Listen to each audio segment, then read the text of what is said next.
Então, bom dia a todos. Eu me chamo Fábio Prado dos Santos, sou professor do Departamento de Economia e Relações Internacionais. Então, desde logo eu gostaria de agradecer a inscrição, o interesse de quem está participando da nossa atividade hoje, né? Essa atividade é uma realização do Grupo de Pesquisa em Economia Política dos Sistemas Mundo, da UFSC. É um grupo que tem por finalidade, vamos dizer assim, estimular e promover o estudo da mudança social a partir da análise do Sistema Mundo. É um grupo que está vinculado ao programa de pós-graduações em Relações Internacionais, e aí conta também com uma rede de professores, colaboradores que está espalhada não só pelo Brasil, mas também fora, né? O Patrício, que é o nosso convidado de hoje, é um deles, mas tem como a professora Rosângela, que está aqui, que eu consigo ver, da Unesp, tem gente na UNB, Unesp, Marília, na Unicamp, Santa Maria, Rio de Janeiro, estamos espalhados, né? E o nosso esforço de pesquisa atual, assim, ele tem se concentrado aí, ou se orientado na tentativa de construir uma perspectiva ou uma explicação histórico-mundial do processo de ascensão e rebaixamento dos países dentro das hierarquias mundiais, né, tanto de riqueza como de poder. E é dentro desse escopo de reflexão que convidamos hoje o professor Roberto Patrício Korzeniewicz para esse webinar, intitulado Sistema Mundo como Unidade de Análise, né? Então, o professor Patrício, ele é professor e chair na universidade, no Departamento de Sociologia da Universidade de Maryland, College Park, fica situado ali na região metropolitana de Washington, D.C. Ele é autor de inúmeros artigos e livros também, né? Eu vou dar destaque aqui, estava aparecendo antes na apresentação ali para vocês, né? O The World System as Unit of Analysis, Past Contributions and Future Advances, e Unveiling Inequality, a World Historical Perspective. São dois livros, digamos assim, mais recentes do professor. Então, e o professor Patrício, gente, ele tem proposto, vamos dizer assim, reformular o estudo da desigualdade dentro e entre os países, né, como aspectos aí constituintes de um único campo de investigação, né? Qual campo seria esse? O estudo da desigualdade e da estratificação social como processos que sempre foram globais em sua própria essência. Então, de diferentes maneiras, assim, ele tem ajudado a reconsiderar criticamente alguns dos legados, vamos dizer assim, duradouros das ciências sociais, e que, dentro das ciências sociais, procuram ter uma perspectiva sistêmica, que por exemplo, o conceito de duplo movimento, do Polanyi, ou a ideia de movimentos sistêmicos e antissistêmicos, desenvolvida pela Higg e pelo Wallace. Então, quem busca trabalhar com uma perspectiva sistêmica ou abordagens históricas mundiais sabe da dificuldade que sobretudo quando a gente faz comparações em longa duração, sobre manejar conceitos, né? Sobre as múltiplas maneiras pelas quais essas fronteiras conceituais elas vão se transformando ao longo do tempo. Então, é um pouco com base nesse espírito de crítica ao estado do mundo e de crítica ao estado da arte que a gente convida aí, então, o professor Patrício para a sua fala de hoje. Tá certo, Patrícia? Muito obrigado mesmo pela sua disponibilidade, pelo seu tempo, pela atenção que você está despendendo com a gente aqui hoje. Não só hoje, né, mas hoje especialmente. Aí eu pensei em uma dinâmica, uma fala aí de até 60 minutos, e depois da exposição a gente abre para perguntas e tem mais 60 minutos para ter um debate, uma conversa mais aberta sobre o tema. Tá certo? Obrigado, a palavra está com você. Obrigado, Fabio. Sé que Pedro se va a enojar, pero mi portugués no ha mejorado para nada. Así que, al contrario, creo que con el COVID se ha deteriorado todavía más. Así que voy a hablar en español y si hay algún momento donde ven que sería útil traducir algo, lo pueden hacer. Puse los slides, están todos en portugués. Los slides, eso sí, aprendí a manejar muy bien el Google Translate y usar eso para tratar de comunicarme mejor, pero hablar cuesta. Antes que nada, quiero agradecer a Fabio por haber coordinado esto. Extraño mucho a todos y extraño las visitas a Florianópolis que había hecho con frecuencia, así que algún día de estos la situación permitirá que nos volvamos a juntar personalmente. Pedro y Fabio pasaron tiempos por acá, en Maryland, y siempre he disfrutado mucho de nuestra colaboración. Y es muy lindo ver a tantos colegas con los cuales hemos trabajado a través del tiempo: Pedro, Rosángela, Helton, Gabriel, Fabio y toda la gente nueva. No puedo ver toda la lista, pero me da un gran placer verlos a todos. Y una muy pequeña corrección: ya no soy chair de sociología. Ahora soy decano asociado de ciencias sociales. Así que ahora tengo los chairs bajo mi control. Bueno, interrumpan cuando quieran y cuando sea útil. Fabio me pidió que hablara un poco sobre el tema de unidad de análisis, unidad de observación desde una perspectiva sistema-mundo. Así que eso es lo que haré en esta charla.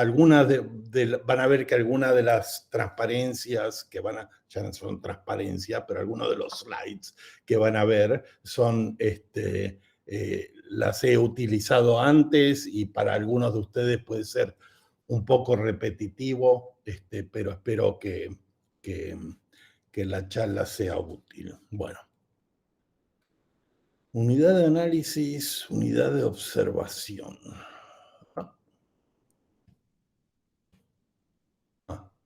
Tengo que manejarlo en el otro. Ok. Se ve bien, ¿no? Sí. Ok. Entonces, ¿cuál es la premisa sobre la cual voy a hablar mucho menos hoy?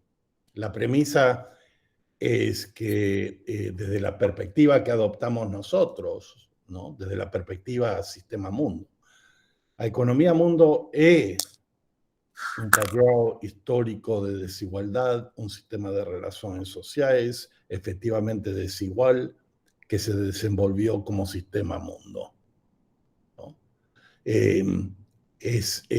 Hay bastante contenido en esa cita,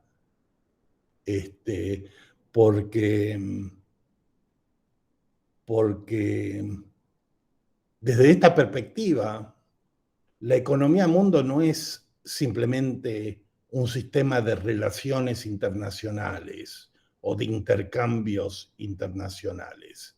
El argumento acá es que la economía-mundo es básicamente un sistema de desigualdad. Es un sistema de desigualdad, un sistema de relaciones sociales que se caracterizan por la desigualdad, que se desarrolló como sistema mundo, que se desarrolló como un sistema de naciones, ¿no? Pero muchas veces, justamente por su desarrollo como nación, como sistema de naciones, muchas veces perdemos de vista que en el fondo de lo que estamos tratando es un sistema de desigualdad. Un sistema de desigualdad.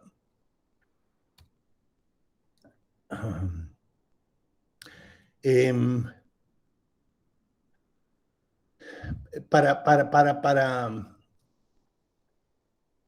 explorar este tema y para explicar por qué pensamos del sistema mundo como unidad de análisis, creo que es útil pensar y hablar un poco sobre otras unidades de análisis alternativas, ¿no? Y por eso empiezo con esta con este gráfico. Yo no sé si todos conocen el trabajo de Simon Kuznets, ¿no? Simon Kuznets, que fue un economista muy famoso, que a mediados de la década del 50 escribió un artículo sobre qué pasa con la desigualdad a medida que avanza un proceso de desarrollo económico. ¿Qué pasa con la desigualdad a medida que avanza un proceso de desarrollo económico? Y el argumento general de Kuznets es que solo por los efectos demográficos del crecimiento, en muchos países se podía observar que la desigualdad tenía un patrón de U invertida. U invertida. ¿Es U invertida también en portugués? U invertida. De U invertida. ¿Qué quiere decir? ¿Pueden ver mi arrow? ¿Se ve el arrow Sí. cuando lo muevo? ¿Sí? Sí. ¿Qué quiere decir eso? Acá tenemos una representación estilizada de los argumentos de Kuznets, ¿no? Y tenemos 3 momentos en el proceso de desarrollo económico. Él dice, empiezan todos los países con sistemas tradicionales, y básicamente lo que él tenía en mente era agricultura. Después, en una etapa intermedia, los países se han comenzado a industrializar, pero la industrialización todavía no es completa. Si quieren pensarlo en estos términos, lo que tenemos en este eje de acá es riqueza económica, ingresos, ¿no? Ingresos. En un sistema agrícola, los ingresos tienen un techo relativamente bajo. A medida que hay industrialización, incrementan significativamente los ingresos, ¿no? Y siguen aumentando así en las etapas finales de la industrialización. Entonces, lo que él estaba describiendo es básicamente qué pasa durante el proceso de desarrollo económico o de industrialización, que para él eran sinónimos. Industrialización, desarrollo económico, era básicamente la misma cosa. ¿Se entiende? ¿Sí? Entonces, ¿cuál era el argumento de él? Bueno, el argumento era que tenemos una sociedad tradicional. En las etapas iniciales del crecimiento económico, en las etapas iniciales de la industrialización, el crecimiento económico mismo sirve para atraer población y gente de los sectores tradicionales a los nuevos sectores industriales o sectores urbanos o sectores de crecimiento económico, ¿no? Y eventualmente queda muy poca gente en el sector tradicional y están la mayoría de la gente en el sector urbano, industrial, de crecimiento económico, ¿no? En términos generales, ¿qué es lo que pasa con la desigualdad? Bueno, si la desigualdad es la distancia, si una medida de desigualdad es la distancia entre los ingresos más altos y los ingresos más bajos, ¿no? Lo que pueden ver aquí es que al principio tenemos un cierto nivel de desigualdad. Con el crecimiento económico, la desigualdad se incrementa significativamente, porque se produce esta gran distancia entre los sectores avanzados de la industrialización, urbanos, etcétera, y el campo, era lo que el Kuznets tenía en mente, ¿no? Y ese propio crecimiento económico y esa propia distancia es lo que hace que la gente se mueva de un lugar a otro, ¿no? Es lo que sirve para atraer gente a estos sectores urbanos, industriales, de mayor crecimiento económico, ¿no? Y en ese momento la desigualdad aumenta significativamente. ¿Lo ven? Pero eventualmente, cuando se termina el proceso de industrialización, de urbanización, de crecimiento económico, en las etapas más maduras de ese crecimiento, la desigualdad vuelve a disminuir en relación a lo que estaba sucediendo en ese momento intermedio, ¿no? Entonces, si uno tuviera que describir, si uno dijera acá es menos y acá es más, ¿qué está haciendo la desigualdad? Está yendo subiendo y después bajando. Y por eso es una U invertida, ¿no? Tiene la forma de una U invertida.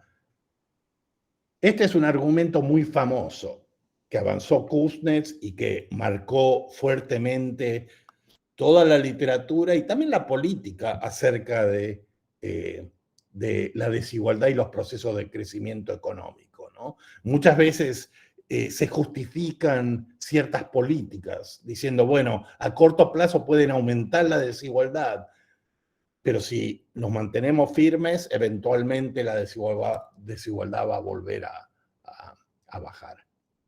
¿Se entiende?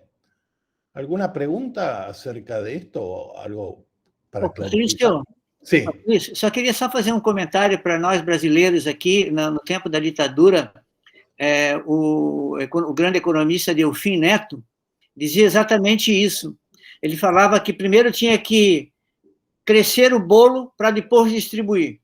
Eso, crecer para después distribuir, que es básicamente también, si uno quisiera, podría incluir todas las políticas de Ronald Reagan, ¿no? Del trickle-down economics, ¿no? En parte compartían ciertas cosas similares con esto, ¿no? En parte. No totalmente, pero en parte. ¿Ok? ¿Se entiende? ¿Cuál es la unidad de análisis de Kuznets en este estudio? Cuando él habla de estos procesos de desarrollo económico, la unidad de análisis para Kuznets es la nación, es el Estado-nación, ¿no? Cada país contiene dentro de sí los elementos esenciales para entender qué pasa con la desigualdad, ¿no? La desigualdad para Kuznets, mediados de la década del 50, ¿no? Demostrando la perspectiva de la modernización en esos momentos, la unidad de Kuznets es la nación, ¿no? Estas desigualdades que vemos acá en el gráfico son la desigualdad que encontramos dentro de un país. Y dentro de un país es donde se da este proceso de desarrollo económico, ¿no? ¿Por qué decimos que para él el país, la nación, el Estado, es la unidad de análisis? ¿Qué es una unidad de análisis?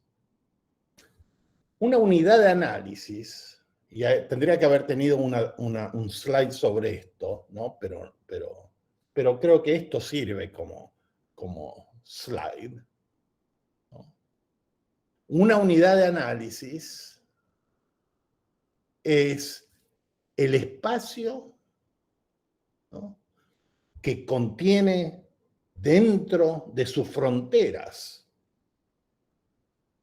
todos los procesos relevantes para entender el fenómeno que estamos buscando explicar. Todos los procesos relevantes para entender el fenómeno que estamos buscando explicar. En este caso, lo que estamos buscando explicar es la desigualdad. Y Kuznets está diciendo, para entender la desigualdad, lo que tenemos que entender, o lo que es más significativo para explicar lo que pasa con la desigualdad, es el desarrollo económico. Y el desarrollo económico es algo que ocurre dentro de fronteras nacionales, ¿no? Esa es la unidad de análisis de Kuznets. Para Kuznets, el Estado-nación contiene dentro de sí todos los procesos que son relevantes para entender el fenómeno que buscamos explicar, que es la desigualdad. ¿Se entiende? Eso es la unidad de análisis. Esa es la unidad de análisis. E, obviamente... Patrício, só uma Sim. perguntinha. Kuznets estava tentando, na tua definição, o fenômeno que ele tentava explicar era o desenvolvimento econômico. No, lo que buscaba explicar era la desigualdad. Ah, era a desigualdade. Era la desigualdad. Él quería entender qué pasa con la desigualdad, por qué aumenta la desigualdad a veces. Y en realidad lo que buscaba explicar es qué va a pasar a largo plazo con la desigualdad, ¿no? En qué medida podemos extraer lecciones de los países más avanzados en términos de qué esperar en cuanto a la desigualdad. Pero Kuznets era mucho más cuidadoso. Después estos argumentos se aplicaron en forma bastante rudimentaria y burda, ¿no? Donde cada país se suponía que iba a pasar por estas etapas como Rasto, ¿no? Las stages of economic growth. Cada país pasa por estas 5 etapas de crecimiento económico, ¿no? La idea era que podías definir, ¿no?, todos estos procesos, desarrollo económico, desigualdad, etcétera, en términos de procesos internos a cada país, ¿no? Procesos internos a cada país. ¿Se entiende?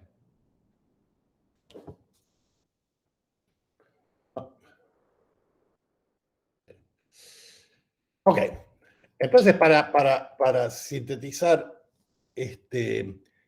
lo que Kuznets avanza es, entonces, una visión de la desigualdad como encuadrada en un proceso de modernización nacional.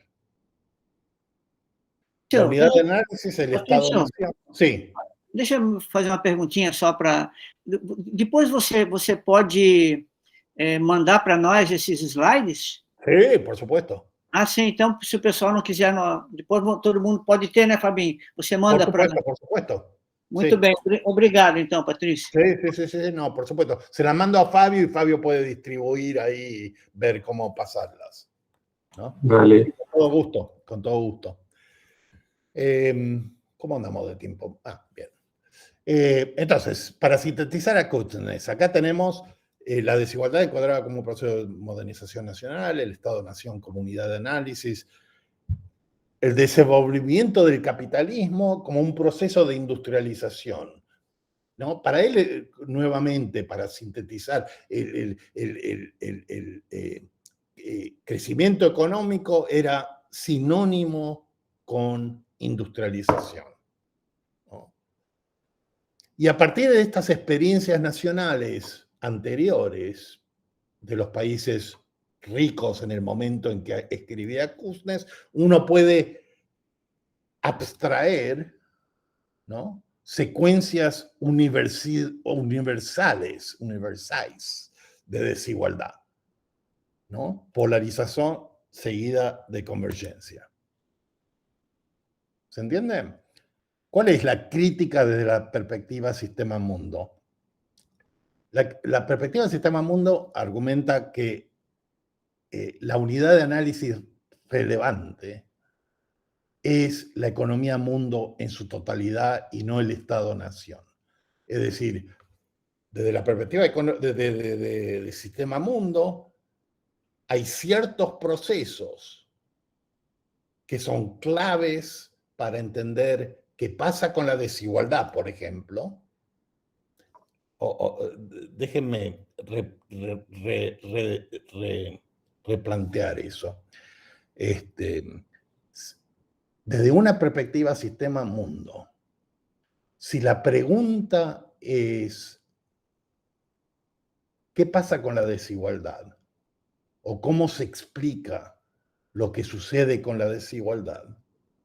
El argumento es que debemos tener en cuenta procesos en el sistema mundo para responder esa pregunta.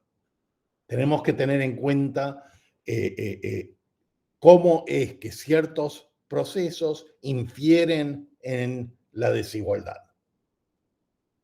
Más específicamente, desde una perspectiva sistema mundo, creo yo, el desenvolvimiento del capitalismo no es simplemente un proceso de industrialización nacional, sino debe ser entendido como un proceso mucho más prolongado de destrucción creadora, ¿no? Que es un concepto de Schumpeter, pero que creo que subyace a mucho de lo que dice la perspectiva sistema-mundo. Y desde ese punto de vista, la desigualdad debe ser entendida como un sistema social que opera en escala global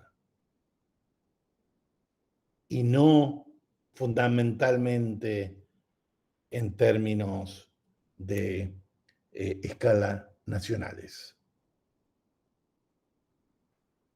Es decir,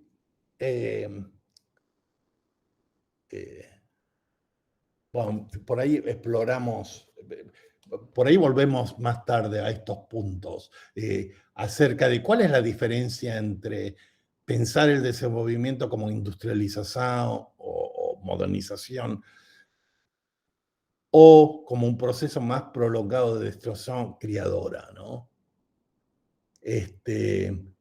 Porque es una diferencia clave y que va al centro de lo que estamos discutiendo acá con el tema de la desigualdad, ¿no? Pero bueno, volveremos a eso en un momento.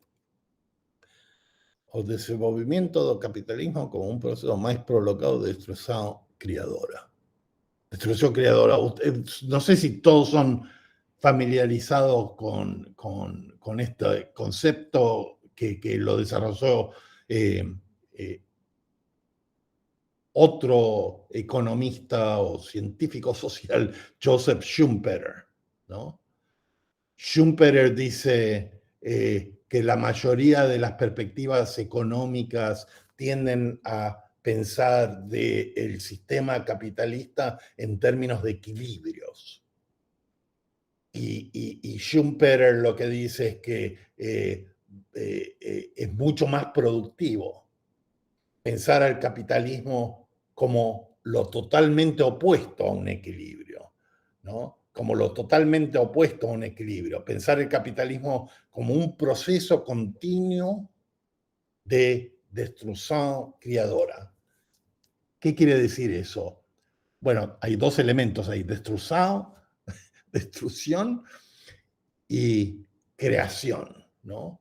Creación para Schumpeter significaba creación de nuevas actividades económicas, nuevos mercados, nuevos espacios, ¿no? Él pensaba, el capitalismo es algo que está constantemente en expansión, constantemente creando nuevas formas de generar ganancias, ¿no?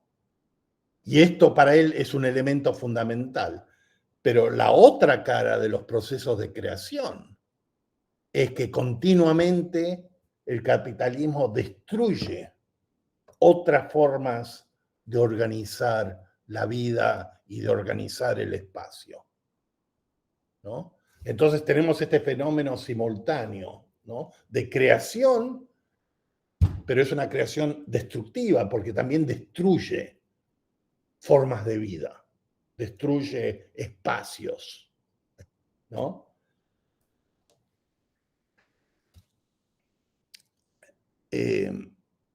Desde una perspectiva schumpeteriana, la industrialización fue simplemente un momento dentro de este proceso más prolongado de destrucción creadora. La industrialización fue la manifestación de la creatividad del capitalismo en los siglos XIX y XX. en el siglo XXI la industria y la manufactura pasan a ser un área de destrucción, ¿no? Pasan a ser un área de destrucción. Yo en alguna presentación que hice antes en Florianópolis usaba como ejemplo Detroit, ¿no? Detroit es un ejemplo claro de esto, ¿no? Detroit en la década del 30 era un eje de creatividad y se consideraba como un sector de vanguardia económica en el mundo, ¿no? Con la producción, con la producción industrial de automóviles, etcétera, ¿no? Hoy en día todo eso ha sido destruido. No queda nada en Detroit de toda esa industria manufacturera, ¿no? Detroit ha pasado a ser una de esas áreas de destrucción intensiva, ¿no? Esto es algo que no era, que no caía dentro de la perspectiva de Kuznets acerca del Estado-Nación Comunidad de Análisis, ¿no? El Estado-Nación Comunidad de Análisis decía, bueno, la industrialización tiene todos estos efectos, pero no había forma de pensar a más largo plazo qué pasa con la industrialización. Desde una perspectiva de schumpeteriana, ¿no? Donde la unidad de análisis es diferente. Si pensamos el mundo como en términos de un proceso de destrucción creadora, ¿no? Este patrón de industrialización como eje de riquezas en el siglo XX, pero ya no en el siglo XXI, no es una gran sorpresa. No es una gran sorpresa. Ok. Acá está la cita de Schumpeter para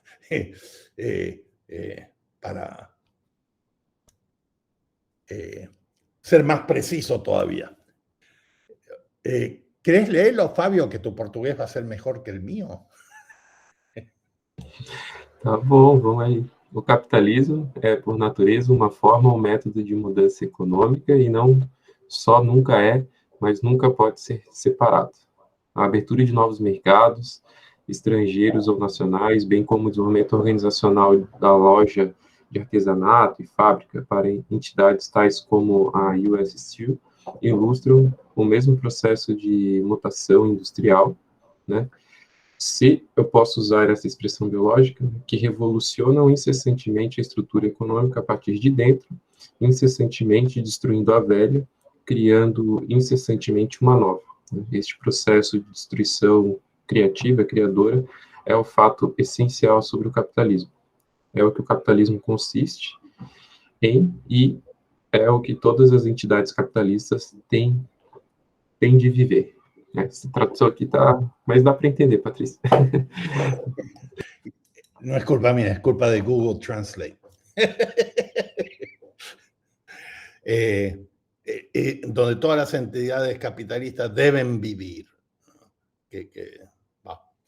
Weber decía algo similar acerca del mundo racional.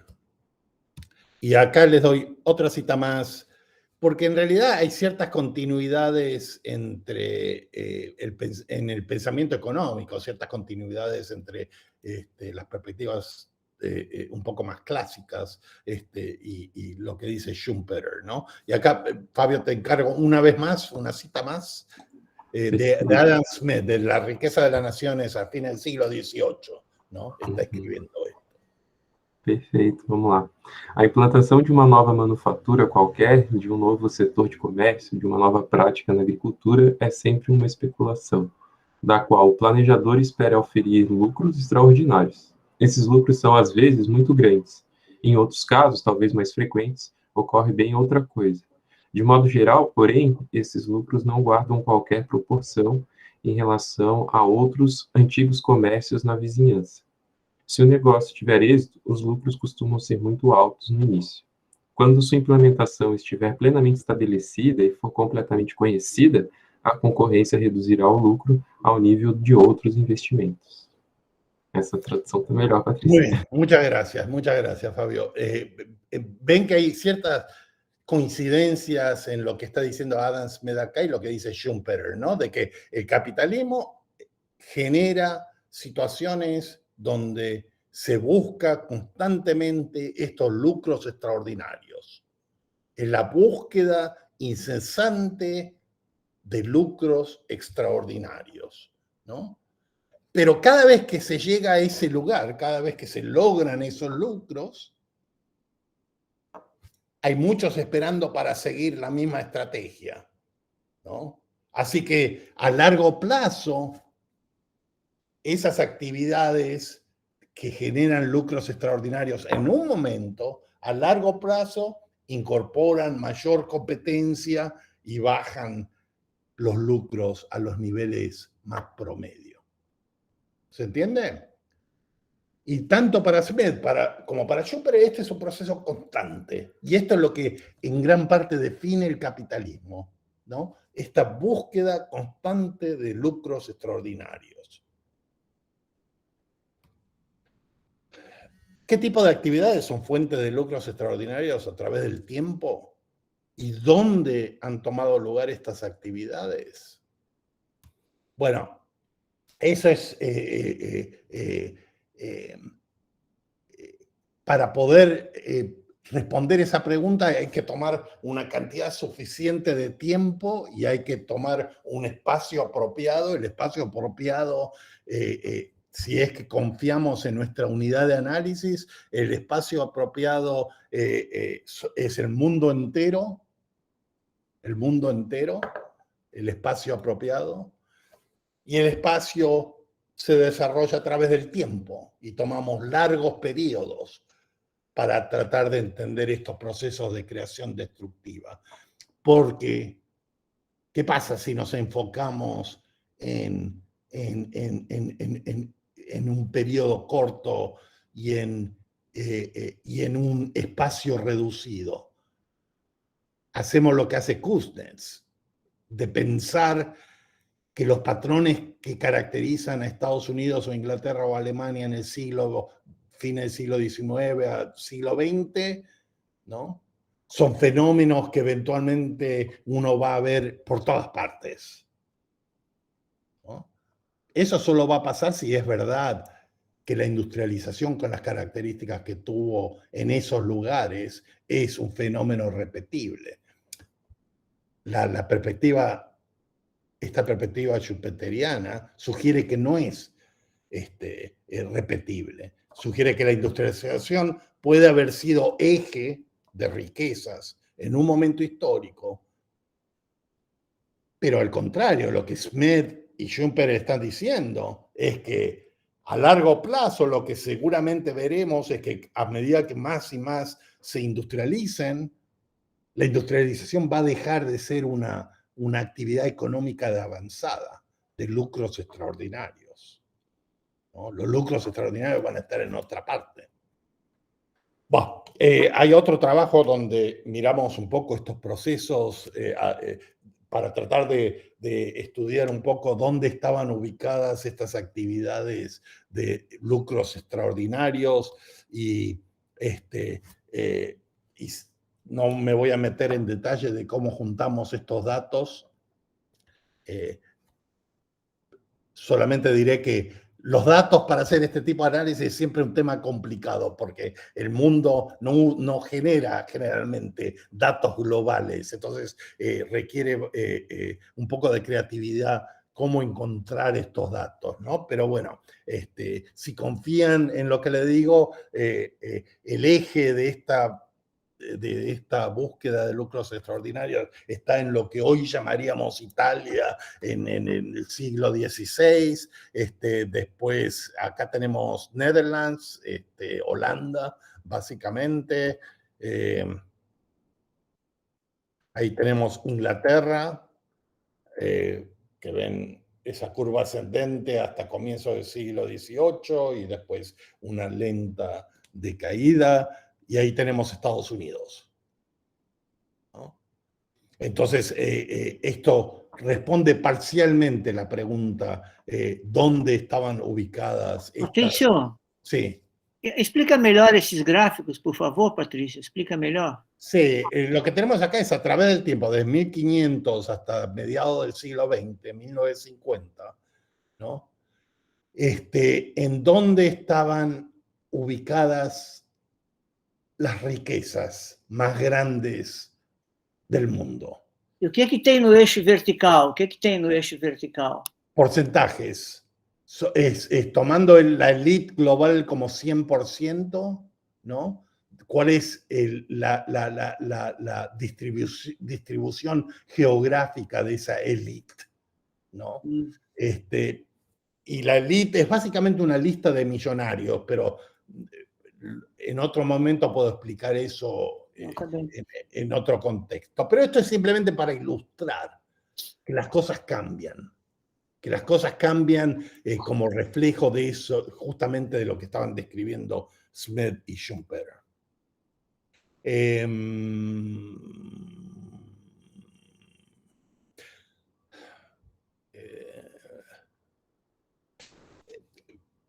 Esto lo voy a describir muy brevemente, para decir que entonces si uno incorpora una visión de estos procesos de la relación entre desigualdad y crecimiento económico desde una perspectiva de tiempo más larga, acá está lo que consideraba Kuznets, ¿no? Él consideraba desde acá hasta acá, ¿no? Este es el pedacito que le mostraba antes de Kuznets, ¿no? Pero si uno piensa que, bueno, quizás a fines del siglo XX, comienzo del siglo XXI, hubo nuevas actividades de innovación que volvieron a aumentar la desigualdad, pensada como la distancia entre los sectores de mayor y menor riqueza, ¿no? Y quizás la evolución de estos procesos está llevando a una situación en donde la desigualdad es bastante más pronunciada de lo que fue a mediados del siglo XX. Por ahí en el siglo XXI, los procesos estos de crecimiento económico nuevamente generan la U, o comienzan a generar lo que parece una U, pero después sigue la desigualdad, no baja como bajó en este momento histórico, ¿no? Esto es simplemente para ilustrar que si tomamos perspectivas históricas suficientemente amplias o si tomamos espacios suficientemente amplios, nos pueden dar una visión totalmente diferente acerca de las características de estos procesos cuando esos procesos son entendidos solamente a nivel nacional. ¿Se entiende? Desde una perspectiva nacional enfocada en el siglo XX, Kuznets saca estas conclusiones, ¿no?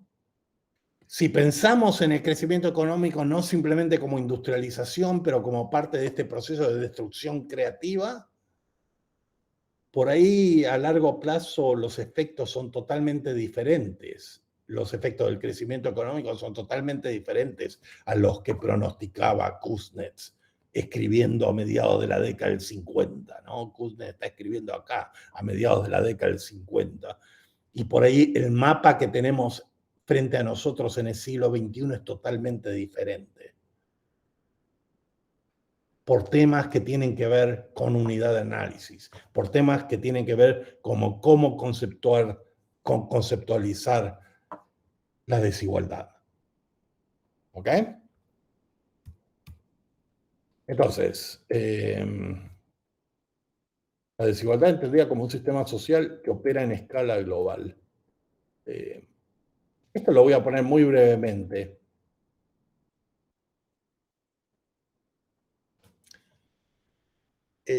La desigualdad es un tema complicado porque muchas veces genera resistencias y genera la desigualdad, muchas veces genera tensión, ¿no?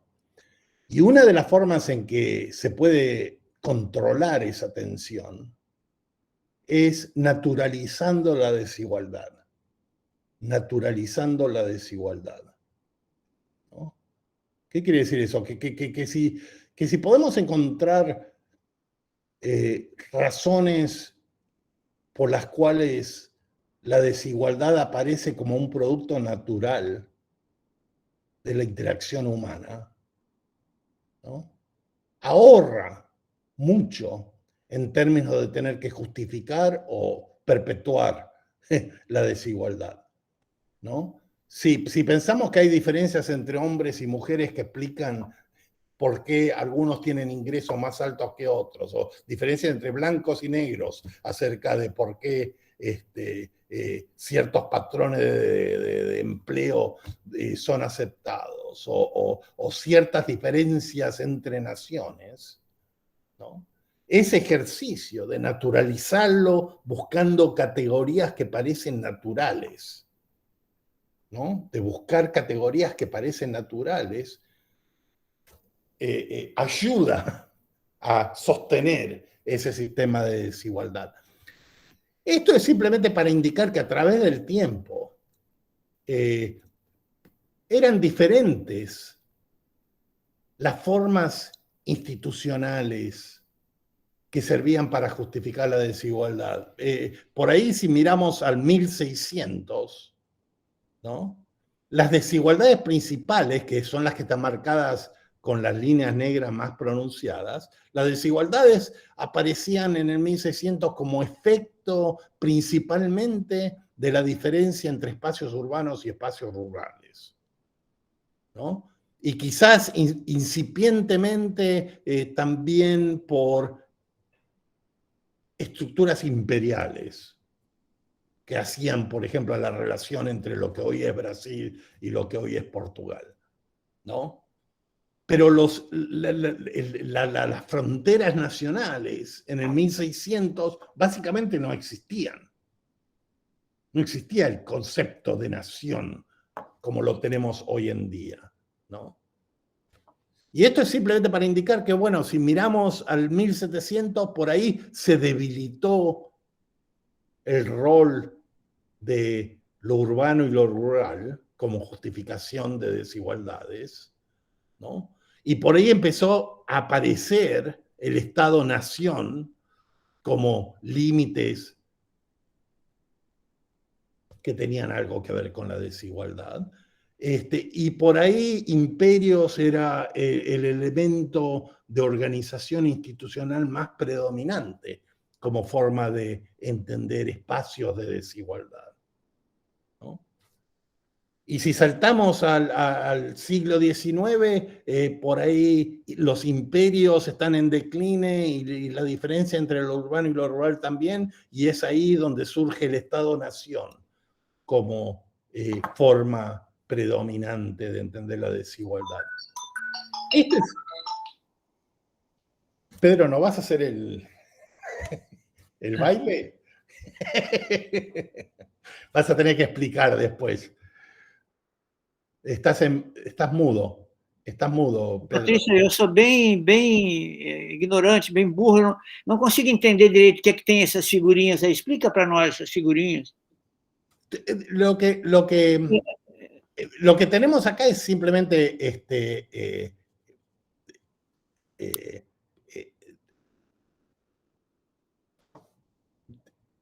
lo que tenemos son representaciones estilizadas de la desigualdad. Representaciones estilizadas de la desigualdad. Y a lo que apunta esto es a marcar cuáles eran las formas organizativas, institucionales, ¿no? Alrededor de las cuales giraban las formas más pronunciadas de desigualdad, ¿no? Para pensarlo en otra manera, si vos tenías que elegir, si uno tenía que elegir, o uno hoy en día tuviera que elegir, ¿qué elemento sería útil saber de una persona para tratar de pronosticar si era rico o pobre? El dato más útil en el siglo XVII hubiera sido si era campesino o si era alguien que vivía en una ciudad, ¿no? Y por ahí solo incipientemente en qué lugar estaba ubicado en relación a un imperio. Si fuéramos al siglo XVIII, saber si están en el campo o en la ciudad sería un poquito menos útil. Saber en qué espacio nacional están, recién ahora comienza a hacerse más pronunciado. Ves que la línea acá son dots y acá tenemos una línea continua, pero mucho menos pronunciada que esta línea de acá, ¿no? Y lo que hubiera sido más útil seguramente en el siglo XVIII es saber en qué lugar del imperio estaban ubicados, ¿no? En el siglo, para fines del siglo XIX, y especialmente para el siglo XX, si tenés que elegir un dato para tratar de pronosticar dónde está ubicado uno en el sistema global de desigualdad, ese dato sería en qué nación nace, en qué país nace. Si vos sabés que alguien nació en Estados Unidos o si alguien nació en India, eso ya te da la mayor precisión posible en saber si esa persona, dónde va a estar ubicada esa persona en un sistema global de estratificación. ¿Se entiende? Esto es para decir simplemente que lo mismo que decía Schumpeter acerca de actividades económicas, que siempre están cambiando, lo mismo sucede con formas institucionales. Lo que pasa es que nosotros hemos crecido con el Estado-Nación y para nosotros es algo natural pensar de Argentina y Brasil y Estados Unidos y como espacios lógicos. Se nos hace natural, ¿no? Pero en realidad es tan artificial como cualquier otro de estas formas organizativas, ¿no? Ok. Pensé que no sé si esto generó suficiente para discutir el tema de unidad de análisis y unidad de observación. Pero si tuviéramos que pensar hoy en día, ¿no? En cuál sería una pregunta donde es relevante pensar al mundo en su totalidad. Para hacer, y estos los estuve calculando un poco ayer, así que son totalmente nuevos y es muy, muy preliminar, ¿no? Pero acá tenemos, acá lo que junté son datos sobre el GNI per cápita, ¿no? GNI es una parecida, GNI es una medida parecida al GDP o GNP, ¿no? Es una medida que usa el Banco Mundial como medida de ingreso nacional, que es así una forma bien indirecta de llegar al tema de desigualdad. Hay países ricos y hay países pobres, y esos están indicados en este eje. Acá tenemos los países más ricos del mundo, son los que están acá arriba, ¿no? Acá están los que son los países más pobres del mundo, acá abajo, ¿no? Y acá tenemos, acá puse la cantidad de gente, la cantidad de la población que ha recibido las dos vacunas, que están totalmente vacunados contra el COVID, ¿no? Y como ve, y estos son datos de fines de julio, al 31 de julio, así que estos son datos que recién salen del horno, pero al 31 de julio, estos son los porcentajes. Para que tengan idea, Brasil está más o menos acá, donde ven con el arrow. Brasil está acá abajo, más o menos, ¿no? Creo que la cantidad de vacunados, por lo menos los datos que tienen en este lugar, no sé si tienen sentido para ustedes o no, eran alrededor del 20%. Decían, 20% de la población recibió vacunas. ¿Suena más o menos posible? ¿20%? Entonces, Brasil creo que estaba, justamente, es una de estas dos acá abajo. O sea, está un poquito por debajo de la línea del promedio. Como pueden ver, la correlación es bastante significativa, ¿no? 0.676.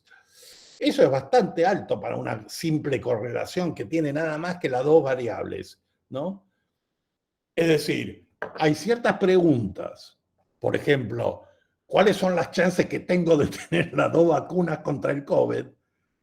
En donde es altamente importante saber de qué nivel de riquezas es tu país. Si estás en un país que tiene altos niveles de riqueza, las posibilidades de que hayas tenido las 2 vacunas es bastante más alta que en los países de muy poca riqueza, ¿no? Es decir, el sistema de estratificación global tiene impacto para ciertos temas de actualidad, como por ejemplo la distribución de vacunas de COVID. Uno puede, por supuesto, identificar cuáles son los outliers, ¿no? Cuáles son los outperformers, cuáles son los países donde, a pesar de no tener altas riquezas, logran tener altas tasas de vacunación, o países ricos donde, a pesar de tener riqueza, las tasas de vacunación son bastante más bajas que en otros países, ¿no? Entonces uno puede hacer todo un estudio acerca de cuáles son los otros elementos que pueden explicar por qué algunos países logran tener más éxito y otros no. Pero una proporción significativa de la explicación tiene que ver con un sistema de estratificación global. ¿Se entiende?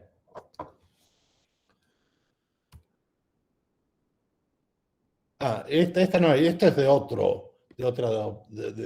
diapositiva, así que tendría que cambiar el epílogo, pero así que lo dejo ahí nomás. ¿Ok? Así que unidad de análisis importa, ¿no? La unidad de análisis importa dependiendo de la pregunta que estamos haciendo. Acá, por ejemplo, hay una pregunta para la cual la unidad de análisis es significativa. Tenemos una tendencia a entender lo que sucede dentro de cada país como la principal explicación de por qué uno termina donde está. Pero a veces es útil tener en cuenta cómo infieren los procesos globales dentro de esos efectos. Uno puede observar cómo es que esos procesos se manifiestan en diferentes lugares o en diferentes momentos históricos, ¿no? Esa es una unidad de observación. Pero la unidad de análisis se supone que contiene dentro de sí los elementos fundamentales, ¿no? Ese no es el caso con unidades de observación. Así que lo dejo ahí. Perfeito, Patrícia. Muito obrigado pela palavra, pela apresentação. E aí, se quiser fechar a tua exposição, fica à vontade. E aí, agora a ideia é a gente fazer uma rodada de perguntas, abrir para perguntas. O Patrício... Ô, Pedrinho, só um pouquinho, Pedrinho, antes de você perguntar, só deixa eu indicar aqui. Pessoal, quem quiser fazer perguntas, aí pode levantar a mãozinha aqui no Meet, que já vai fazendo a lista certinho e a gente vai passando a palavra, tá certo? Pedro. Ô, Patrício. Sim. Podias, por favor, continuar de onde você terminou, fazendo uma distinção, detalhando mais a diferença entre unidade de análise e unidade de observação, por favor? Sim. Você definiu muito bem unidade de análise, né? Sí, então... sí, no, se me quedó un poco lo de unidad de observación. El tema principal es que en la mayoría de las ciencias sociales se ha perdido la distinción entre unidad de análisis y unidad de observación. Si uno mira la literatura, en muchos casos la gente tiende a usar un término o el otro como si fueran intercambiables. Unidad de análisis es lo mismo que unidad de observación, ¿no? Desde esta perspectiva hay una diferencia fundamental.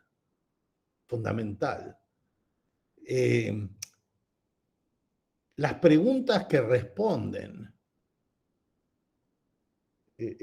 las preguntas que buscamos responder con una unidad de observación y una unidad de análisis son diferentes, ¿no?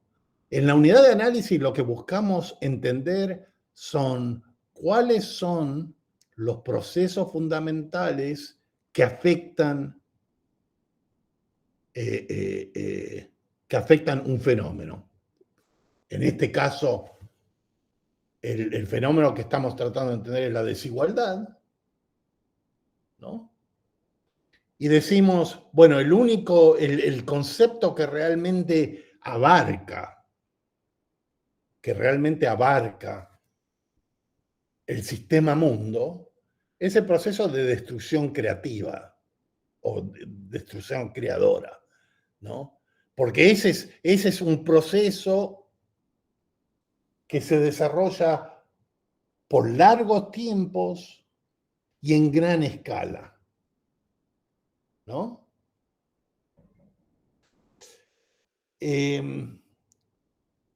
Si nosotros utilizáramos la unidad de análisis de Kuznets, llegaríamos a conclusiones, en último caso, erróneas, ¿no?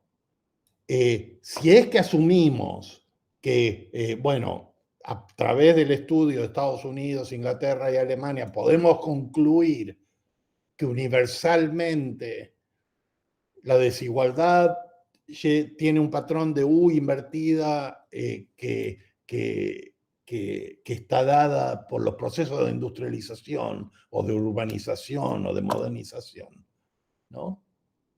Sería una conclusión errónea, ¿no? Porque la unidad de análisis que está eligiendo Kuznets no es suficientemente abarcativa, no abarca lo que es fundamental para esos procesos, ¿no? Ahora, si decimos que la única unidad de análisis relevante es el sistema mundo para entender la desigualdad, ¿eso quiere decir que no podemos estudiar a Brasil en el siglo XX o a Estados Unidos en el siglo XX o a Argentina en el siglo XX y tratar de entender qué pasa con la desigualdad? No, podemos estudiarlos, pero tenemos que cambiar la forma en que enmarcamos ese estudio, ¿no? No podemos trabajar con la ilusión de que estamos capturando todos los procesos relevantes para entender ese fenómeno.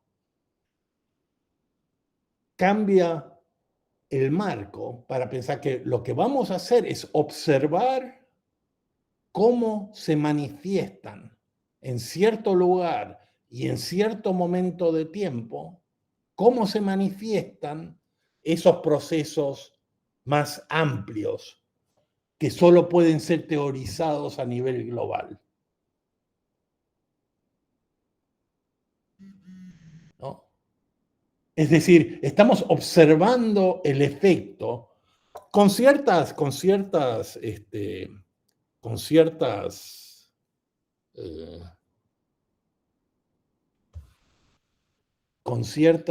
presuposiciones, ¿no? Con ciertas presuposiciones. Que, por ejemplo, si pensamos que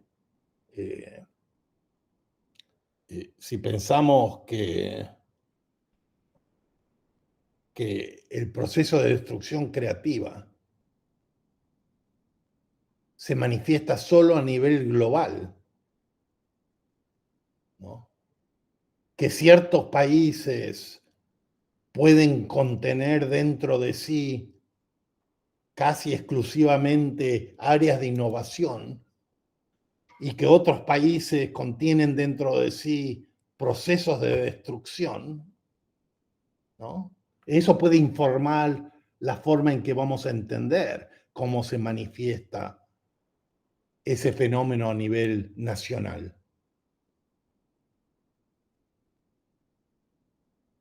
¿no? Y de la misma manera, si pensamos que un mismo espacio puede concentrar procesos de riqueza y de creación en un momento histórico, pero después pasar a quedar vacío de procesos de creación en otro momento histórico, ¿no? Como pasó en Detroit, por ejemplo, ¿no?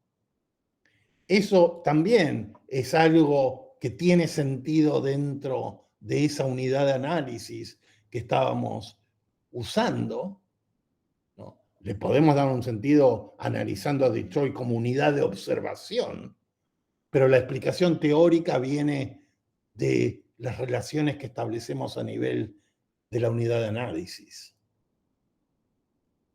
¿Se entiende? Obrigado, Patrício. Esclareceu muito bem. Perfeito. A Cíntia estava com a mão levantada. Cíntia, por favor, fica à vontade. Olá, bom dia a todos e todas. É uma alegria poder escutar o professor. Bom, eu gostaria de fazer um breve comentário, seguido de uma pergunta sobre um elemento que eu considero adicional no efeito da expansão capitalista sobre a desigualdade dentro, né, e entre os países, que é a financiarização, né, uma modalidade de acumulação de capital que destrói setores produtivos, né, sem necessariamente criar novos processos tecnológicos, né? Então, em vez das empresas investirem seus lucros em processos inovativos, né, as corporações, elas estão usando os lucros para recomprar suas próprias ações, né, que na prática seria uma manipulação, né, dos preços das ações. Recentemente, eu li um texto muito interessante do Lazonic, né, que mostrava que 449 empresas, né, de um índice financeiro SIS, que reflete o desempenho das 500 maiores empresas americanas de capital aberto, usaram mais da metade dos seus lucros entre 2003 e 2019 e 2012, né, para recomprar as suas ações. Quer dizer, a tendência de favorecer a extração de valor, né, em detrimento da criação de valor no processo produtivo, tem contribuído fundamentalmente para a instabilidade no emprego, né, com efeitos na composição da distribuição da renda. Né? Quando a gente olha para um gráfico que mostra a relação entre salários e produtividades, desde 1980, o crescimento médio dos salários dos trabalhadores tem sido cada vez mais lento, né, ou menor, em relação ao crescimento produtivo. Né? Isso, em grande medida, reflete nessa tendência da financiarização e dos seus efeitos sobre a relação de trabalho. Então, professor, como nós poderíamos interpretar a desigualdade de acordo com a análise dos sistemas mundo, considerando essa mudança na forma de acumular capital? No, muy bien, muy buena pregunta. Creo que a eso trataba de ir al final de una de esas diapositivas.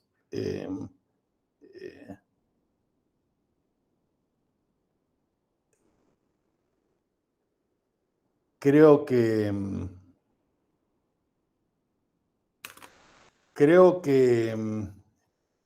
gran parte de las expectativas que tenemos acerca de el impacto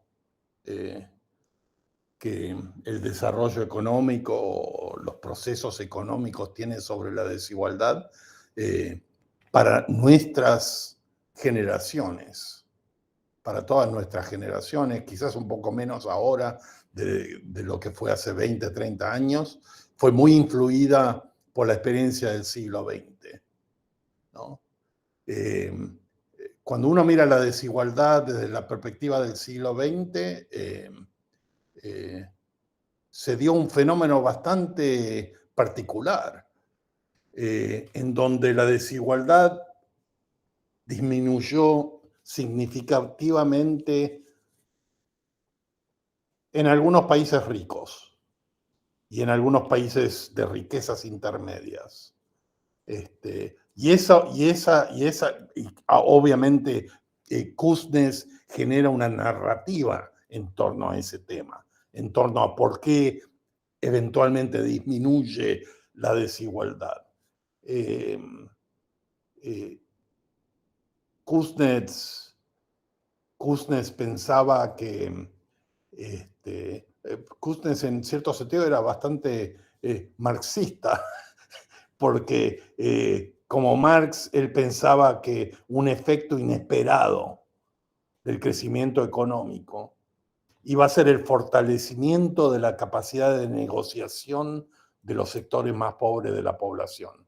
Él pensaba que a medida que los campesinos se mudaran a las ciudades y se transformaran en obreros, y a medida que se incorporaran a sindicatos, y a medida que creciera el poder político de estos sectores, esto iba a generar incentivos y presiones para disminuir la desigualdad. Cuando uno toma una perspectiva histórica más larga, ese fue un momento histórico bastante inusual.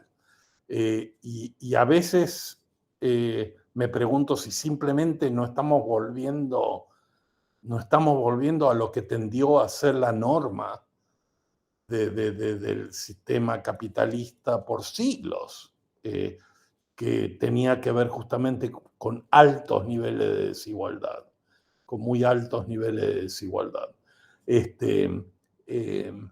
Y por eso creo que la unidad, por eso la importancia para ese tipo de pregunta, creo que es particularmente útil tener ese tipo de perspectiva histórica de largo plazo, porque ayuda a identificar futuros posibles, quizás no tan deseados, por algunos al menos, ¿no? No sé si es una forma demasiado indirecta. Por ahí, para decirlo más directamente, por ahí los procesos económicos hoy en día están llevando a una mayor desigualdad económica,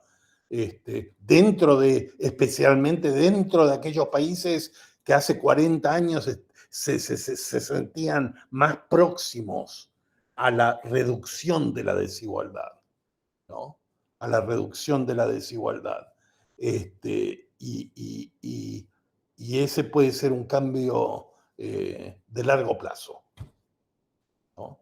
Esta sensación, ¿no? Y yo creo que cuando digo países que se sentían cerca de eso, eso incluiría a muchos países ricos hoy en día, incluiría también a muchos países que llamaríamos semiperiféricos, y eso incluye Argentina, Brasil, México, ¿no? Donde hay una sensación de que se ha perdido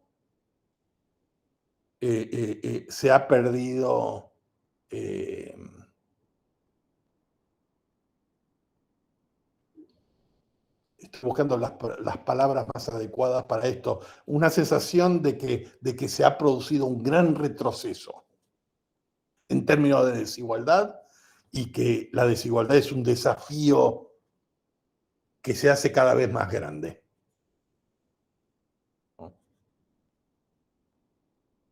No sé si eso contesta un poco la pregunta. Cuando uno piensa en cuáles fueron las características, si uno volviera a Kuznets, ¿no? Acerca de por qué es que él pensaba que la industrialización iba a generar esta tendencia a reducir la desigualdad. Bueno, todas esas cosas que él pensaba que iban a fortalecer sindicatos, iban a fortalecer partidos políticos que presionaran por mayores ingresos, que iba a subir el poder de negociación de los trabajadores, eso ya no está, ya no es parte ya no es parte de lo que sucede en gran parte del mundo, ¿no? Con algunas excepciones, ¿no? Y por otra parte, gran parte del mundo tiene el efecto Detroit, ¿no? Argentina, por ejemplo, es un ejemplo de qué pasa cuando tenés todo un país que tiene características similares a lo que era Detroit, ¿no? De que llegó a su pico, llegó a su punto más alto en la década del 30, y las narrativas en Argentina son todas de decline, ¿no? De haber perdido lo que antes tenía. Perfeito. A Lígia, tá satisfeita, Cintia? Tranquilo?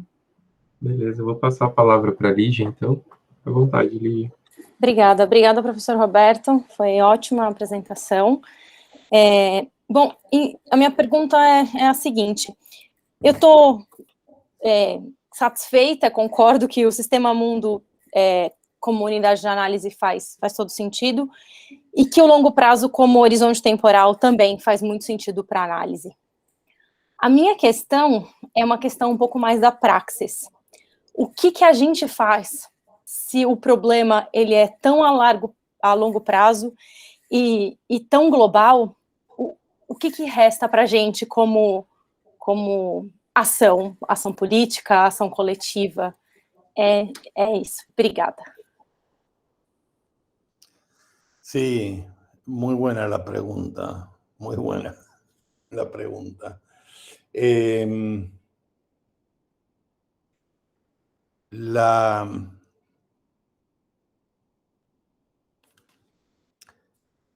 Muy buena la pregunta porque es una pregunta que me hago todo el tiempo. Me hago esa pregunta todo el tiempo porque tiene también diferentes manifestaciones, ¿no? Digo,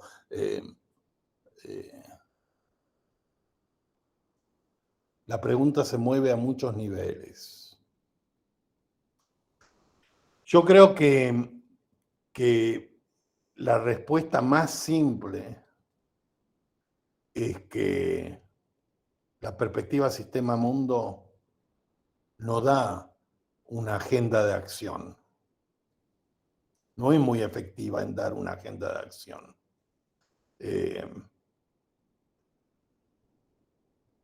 Porque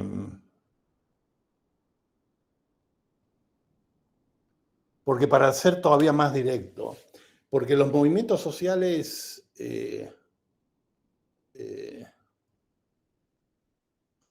trabajan con una lógica un poco diferente, ¿no? Siempre me hago la pregunta, si uno fuera a la década del 30 y tuviera que decidir cómo actuar frente a los sindicatos, ¿no? Que los sindicatos eran, por un lado, extremadamente excluyentes, ¿no? Eran sindicatos de hombres, eran sindicatos blancos en gran parte, había muy pocos sindicatos que realmente fueran inclusivos en su acción. Y por otra parte, fueron sindicatos que muchas veces lograron tener un efecto sobre la reducción de la desigualdad en el espacio inmediato de los sindicatos, pero nunca, al contrario, muchas veces terminaron fortaleciendo la desigualdad a nivel global, ¿no? Muchas veces terminaron fortaleciendo la desigualdad a nivel global porque la fuerza que podían tener los sindicatos a nivel, en los países ricos, por ejemplo, no era accesible para trabajadores en países pobres, ¿no? Entonces, sabiendo todas esas limitaciones, yo seguramente todavía estaría, si estuviera en la década del 30, estaría muy a favor de los sindicatos porque representan las formas en que la gente trata de buscar alternativas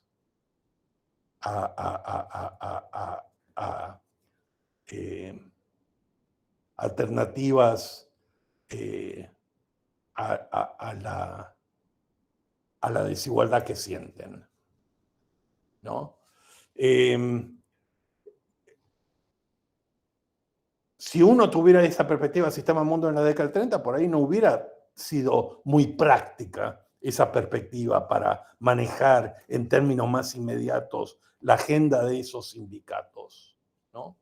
Y en ese sentido, lo que pasa, uno podría pensar lo que decía de Schumpeter acerca de actividades económicas, sistemas políticos institucionales. Uno lo puede pensar en términos de movimientos sociales también, ¿no? De que tenemos movimientos sociales cuya fisonomía, ¿no? Cuya manifestación cambia todo el tiempo. Los movimientos sociales del siglo XVIII no son los movimientos sociales del siglo XX, y los movimientos sociales del siglo XXI no van a ser los mismos movimientos sociales del siglo XX. Entonces yo creo que ahí uno hace una decisión ética de apoyar esas luchas en cualquier forma en que cuestionen lo que está naturalizado, ¿no? Cuestionar lo que está naturalizado sin perder de vista que es algo que va a seguir cambiando continuamente.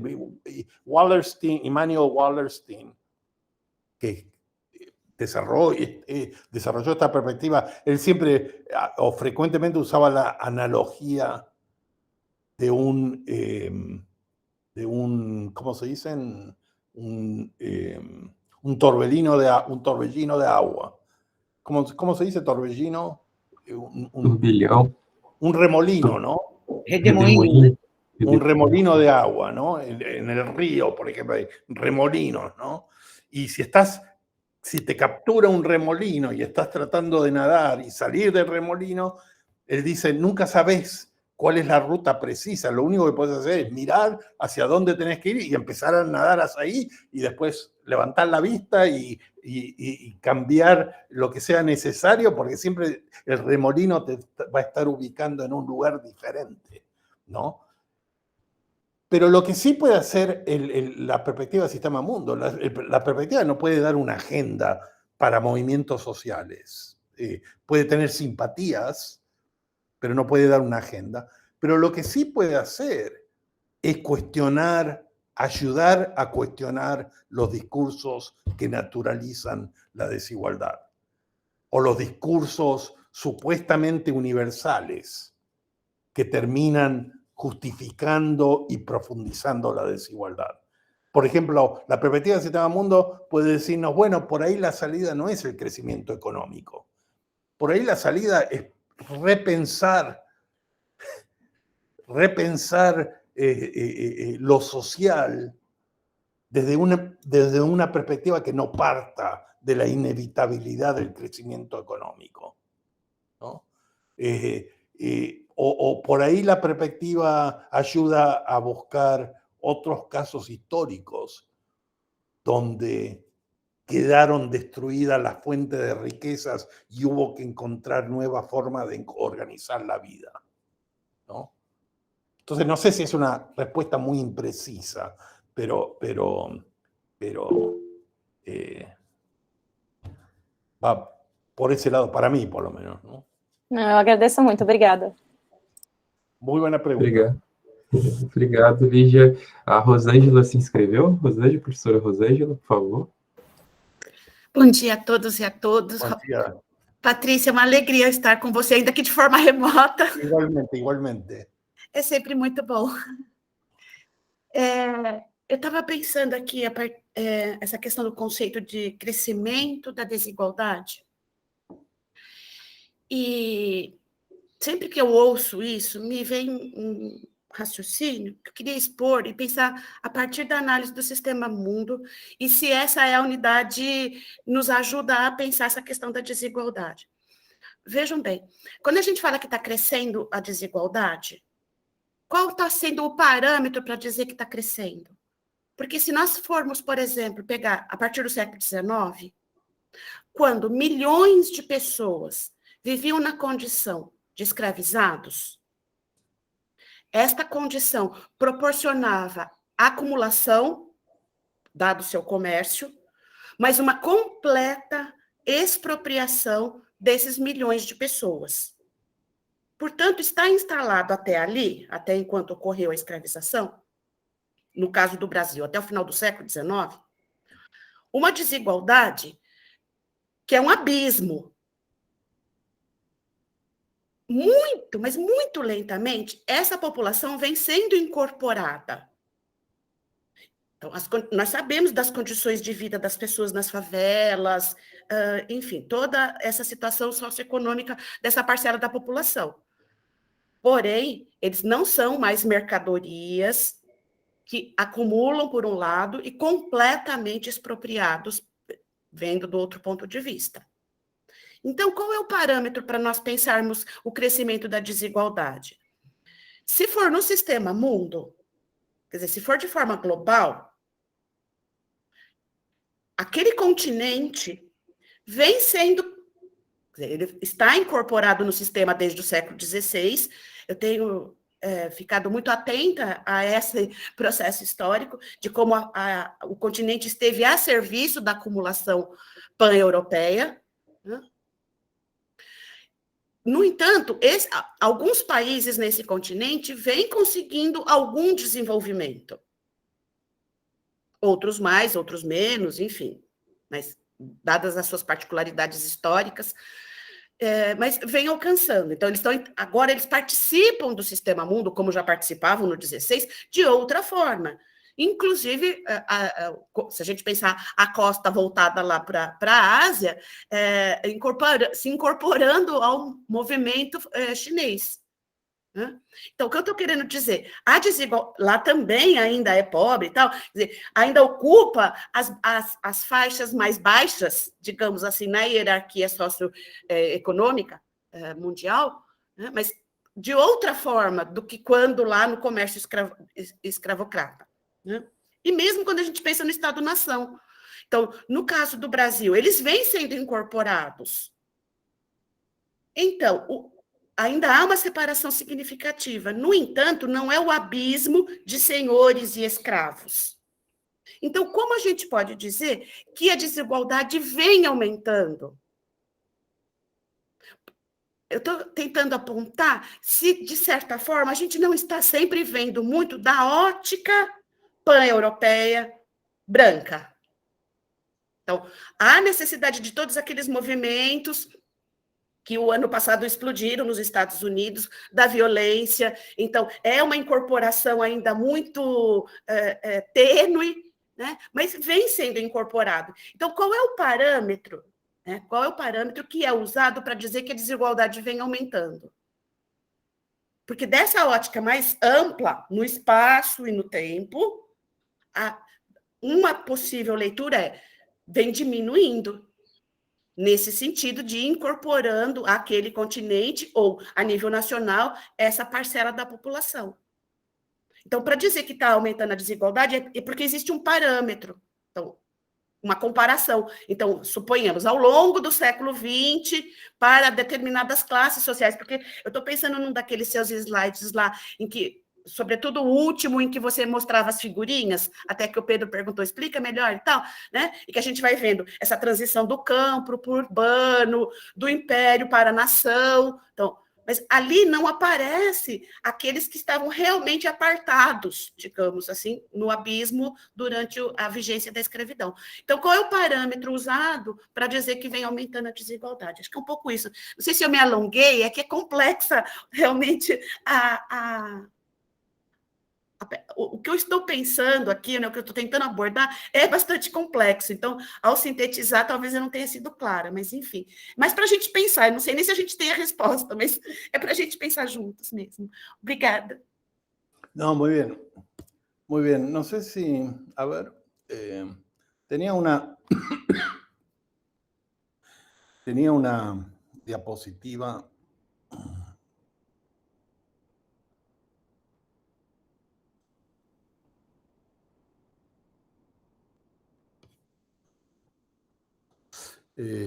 ¿Por qué no me está dejando? Ah.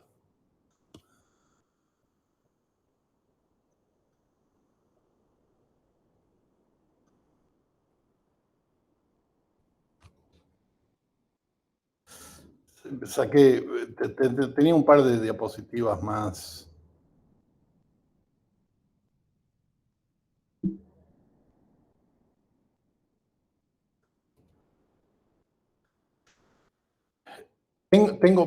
¿Puedo tomar 5 minutos para...?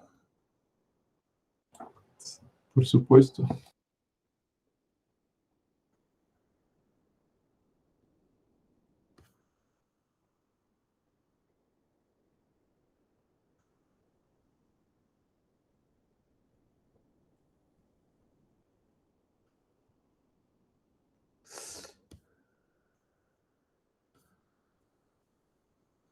¿Cuál es el view que usé antes para...? Porque lo que no van a poder ver nada. A ver. Ese. ¿No? Sí. Yo no sé si tienen forma de aumentar un poco voy a aumentarlo brevemente para que puedan ver lo que estoy describiendo. A ver, creo que tengo una forma de hacerlo.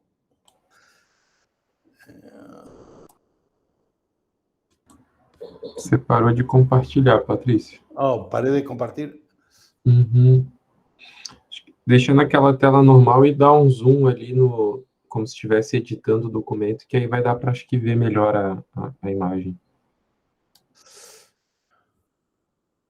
Ok.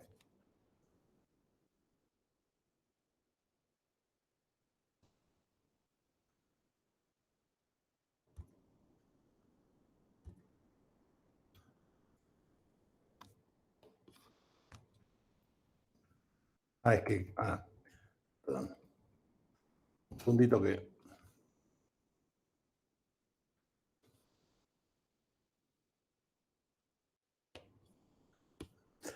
Sí, no puedo aumentarlo, pero...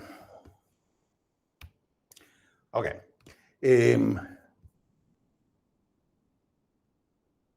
Porque esto ratifica lo que estaba comentando recién Rosangela. Entonces quería compartirlo brevemente. Ok. En otros trabajos, les voy a dar una versión bien rápida de esto para explicar el punto. Pero en otro trabajo desagregamos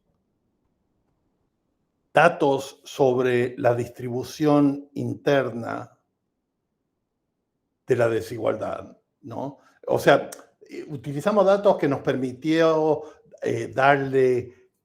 calcular el ingreso promedio de diferentes déciles de la población, 10% de la población, ¿no? Entonces, lo que tenemos en este gráfico es, por ejemplo, en Estados Unidos, acá está el décil más rico de Estados Unidos y acá está el décil más pobre de Estados Unidos, ¿no? Hicimos eso para todos los países. Acá hay un ejemplo, ¿no? Tenemos Estados Unidos, Suiza, España, Corea, México, Brasil, Argentina, Guatemala, China, Bolivia, India, Zimbabue. Entonces, como pueden ver, la distribución tiene que ver, por una parte, con el ingreso nacional y después con la distribución de ese ingreso dentro del país, ¿no? Y pueden ver que la mayoría de los déciles de Zimbabue están acá abajo, la mayoría de los déciles de Estados Unidos están acá arriba, y lo que tenemos en este eje son déciles globales. Este sería el décil más pobre de la población del mundo, acá tenemos el décil más rico de la población del mundo, ¿no? Entonces, el 10% más rico de la población de Brasil recién en estos datos entraba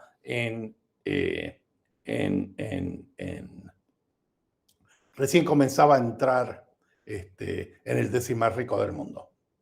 ¿Ok? ¿Se entiende? Hicimos ese ejercicio globalmente y por eso les mostré esta diapositiva, porque acá no pueden ver casi lo que contiene, pero tenemos básicamente los mismos datos, pero para todo el mundo. Acá están el décil más rico del mundo y cuáles son los déciles nacionales que entran ahí, ¿no? Como podrían ver en la slide previa, desde el décil más rico de Estados Unidos al décil número 4, es decir, el 60% de la población de Estados Unidos está en el décil más rico del mundo, ¿no? El décil más rico de Argentina no entra en el décil más rico del mundo, ¿no? Recuerden que estamos hablando de déciles, no de 1%. Estamos hablando de 10%, es bastante gente. En algunos países toda la clase media, ¿no? Ok. ¿Por qué les estoy mostrando esto? Podemos hacer lo mismo a nivel global, en fin. ¿Por qué les quiero mostrar eso? Porque sí, acá tenemos una representación de lo que estaba diciendo Rosangela, ¿no? De si calculamos cuánto fue el incremento en ingresos entre 1988 y 2008, en 20 años del crecimiento chino, básicamente, ¿no? Y miramos en la población global, ¿no? ¿Quiénes se beneficiaron más y quiénes se beneficiaron menos de todo ese crecimiento económico, ¿no? Los que más se beneficiaron, ¿quiénes son ¿Quiénes están acá? Bueno, si fuéramos a la diapositiva anterior, slide anterior, veríamos que esto es básicamente, gran parte de esto es China, ¿no? Y un poquito menos India, ¿no? Las élites en los países ricos también se han beneficiado bastante, pero la caída, el sector que más mal le ha ido son básicamente los sectores más bajos de las distribuciones de los países ricos y gran parte de la población de países semiperiféricos como Argentina, Brasil, México, etc. Entonces creo que esto apunta justamente a lo que decía Rosangela, de que el sentido de que la desigualdad está creciendo viene básicamente de acá, ¿no? Viene básicamente de aquellos sectores que han vivido estos últimos 30 años como un proceso de declinación relativa. Hay gran partes del mundo donde los últimos 20, 30 años se han vivido como un proceso de crecimiento, ¿no? Y desde ese punto de vista, la desigualdad no se ha vuelto más pronunciada. Habiendo dicho eso,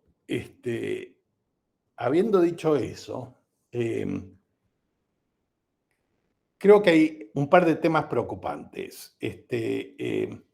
Y uno es que hasta hace 10 años había una narrativa de la globalización como algo benigno, ¿no? Como algo positivo y que iba a tener buenas consecuencias para la mayor parte del mundo.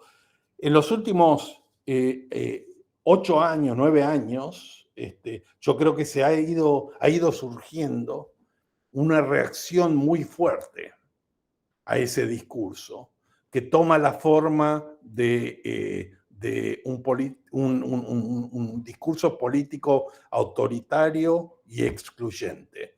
Y creo que eso ha tenido mucho que ver con el resurgimiento de esta derecha populista en muchos países ricos. Obviamente Trump en Estados Unidos, Boris Johnson en Inglaterra, etcétera, ¿no? Y lo que eso cambia es la estimación acerca de qué está pasando con las barreras nacionales, ¿no? Hasta hace 10 años, la narrativa aquella apuntaba a que las fronteras nacionales se iban diluyendo y que iban a ser menos y menos esenciales en términos de procesos de desigualdad y flujos de gente, etc. Yo creo que eso se ha visto cuestionado y que uno de los ejes de ese discurso populista de derecha es fortalecer las barreras a la movilidad, ¿no?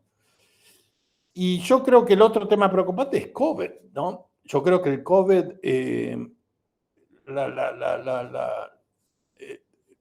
la plaga en Europa duró 3 años y sin embargo tuvo consecuencias por decenas o aún algunos dirían siglos en Europa.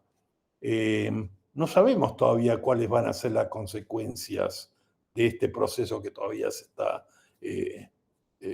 está dando, ¿no? Los datos esos que yo les mostraba sobre las vacunaciones del COVID gran parte de los países en África tienen tasas de vacunación abajo del 1%.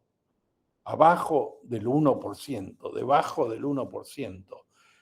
No sabemos si va a haber otras cepas como esta que ha salido ahora que van a ser todavía más infecciosas o más mortales, ¿no? Que este Delta variant que tenemos ahora. Digo, es un proceso que todavía está playing itself out, ¿no? Pero uno podría especular que esa es otra forma de naturalizar fronteras, de naturalizar, ¿por qué cuestionar el derecho de la gente a moverse de un lugar a otro, ¿no? Y eso puede ocurrir tanto dentro de países como entre países, etcétera, ¿no? Desde ese punto de vista, yo creo que hemos tenido un cambio muy sustancial en los últimos 10 años y que todavía estamos viendo hacia dónde marcha eso. En fin, ese comentario. Digo, si tuviera que sintetizarlo, Rosángela, creo que tenés mucha razón de que muchas veces se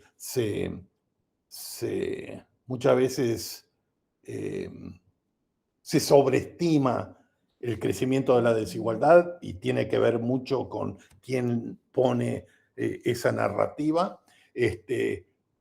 Por otra parte, se pueden dar fenómenos que nuevamente profundicen una alta desigualdad. Uno podría pensar, digo, lo que tenemos ahora objetivamente es un sistema donde el acceso a la vida, en cierto sentido, tiene mucho que ver con dónde estás en esa distribución económica y social, ¿no? Y uno podría pensar en formas en que eso se igualice un poco, pero también se podría polarizar todavía más.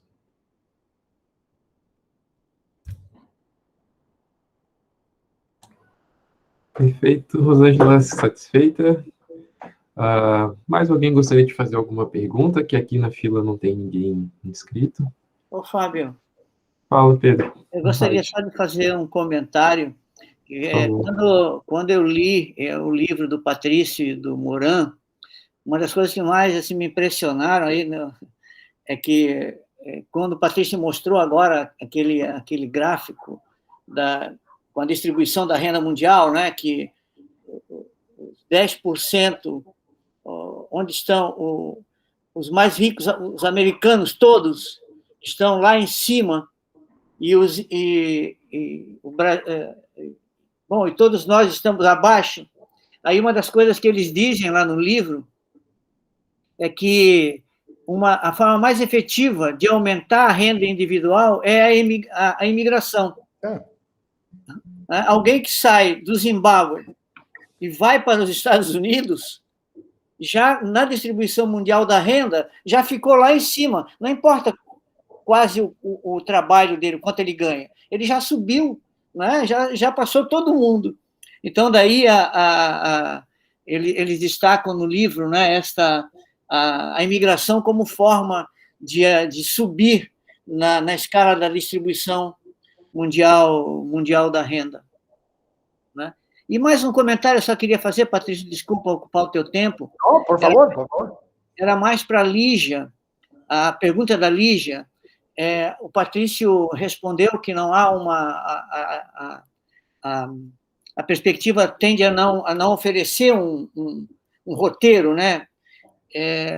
Eu concordo plenamente com ele, mas o que a perspectiva oferece é uma forma de analisar e sempre de analisar a própria atividade, a própria ação, né, a própria militância, para ver a perspectiva dessa militância. Ou seja, se você colocar a tua militância nessa perspectiva espacial e temporal, você vai ter uma ideia muito mais clara do que você pode fazer e do que você vai atingir.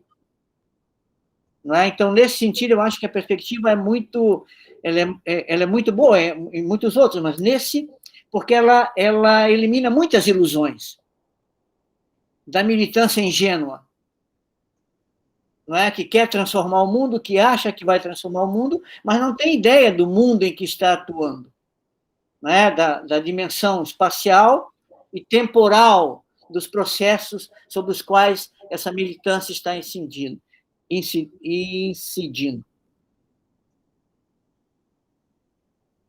Era isso.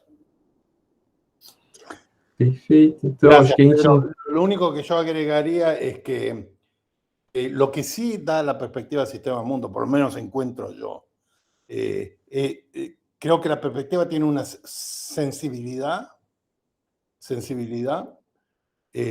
para identificar quiénes son los más vulnerables, quiénes son los excluidos, cuáles son las formas en que naturalizamos la exclusión, ¿no?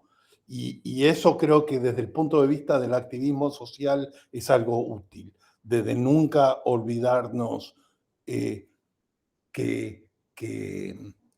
a veces perdemos de vista a los sectores más vulnerables y más excluidos.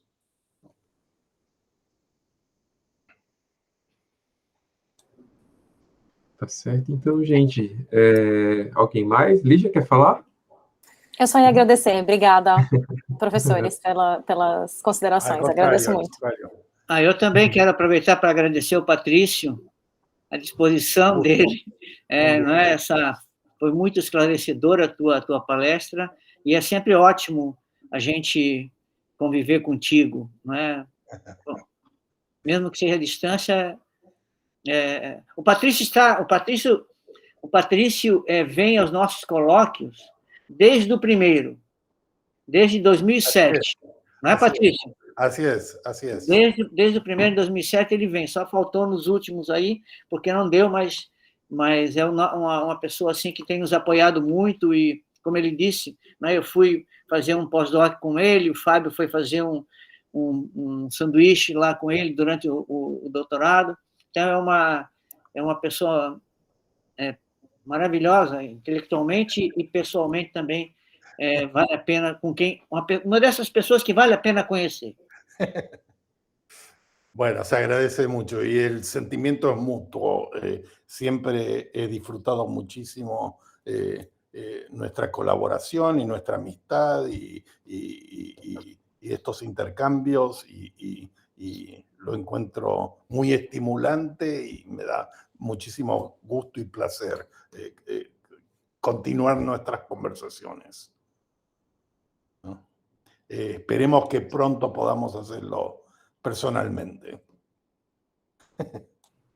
Esperemos. Então tá certo, gente. Vamos encerrando por aqui, né? Acho que o Pedro já fez o agradecimento aqui pelo grupo. Patrício, foi muito útil. Essa era uma das questões, separar, né, o que é a unidade de análise do que não é. Enfim, era uma das discussões que no grupo de estudo que a gente tem com os estudantes aqui na universidade, que está tendo aquele primeiro contato, ou se aprofundando a perspectiva, tem sido um pouco a nossa dificuldade. Eu acho que depois da tua fala, espero que para eles tenha surtido algum efeito assim, positivo. Tá certo? Muito obrigado mesmo, de verdade, e estamos aqui. Fábio, te mando o PowerPoint. Perfeito. Aí eu socializo aqui e agradecer aos interessados que ficaram firmes também aqui até o final com a gente, tá certo? Muito obrigado, a gente faz esse esforço para vocês, tá? Pedro, levantou a mãozinha. Não, era só para dizer que esse é o último... Patrícia, nós temos reunido, o grupo tem se reunido, Patrícia, a cada 15 dias. Não é? A cada 15 dias a gente se reúne. Então, agora essa foi o último encontro desse semestre, não é? E aí a gente vai voltar em setembro. Muy bien. Y espero verlos en el encuentro. Tengo que mandar algo a Fabio para poder participar del encuentro que viene. Vai, tá quase. Tá quase. Tá certo, então, Ok, gente. un abrazo a todos. abraço. Patrícia, obrigado, pessoal, hein? Obrigado, e vamos continuar em Patrício, contato. Fábio, Pedro, Elton, obrigada. Pessoal, vocês não querem ligar a câmera para a organizarem, gente fazer uma promoverem. foto eletrônica aqui, assim? Que eu acho que ficaria legal, né? Se o pessoal aí quiser fazer uma foto, fazer um print screen aqui, pode ser? Quem está com a câmera desligada, dando um tchau assim, ó, vai ficar show, hein? Ó, deixa eu preparar aqui. Aí eu falo. Aí, agora sim. Calma aí. Só um pouquinho. Todo mundo assim. Isso, show. Muy bien. Abraço. Aí, ficou legal. Ficou legal. Valeu, pessoal. Obrigado, bom dia, boa semana e a gente se vê em breve, tá certo? Tchau, tchau. Obrigado, Fábio. Obrigado a todos e a todas. Obrigada. Pronto. Interrompi a gravação já. Interromper a gravação.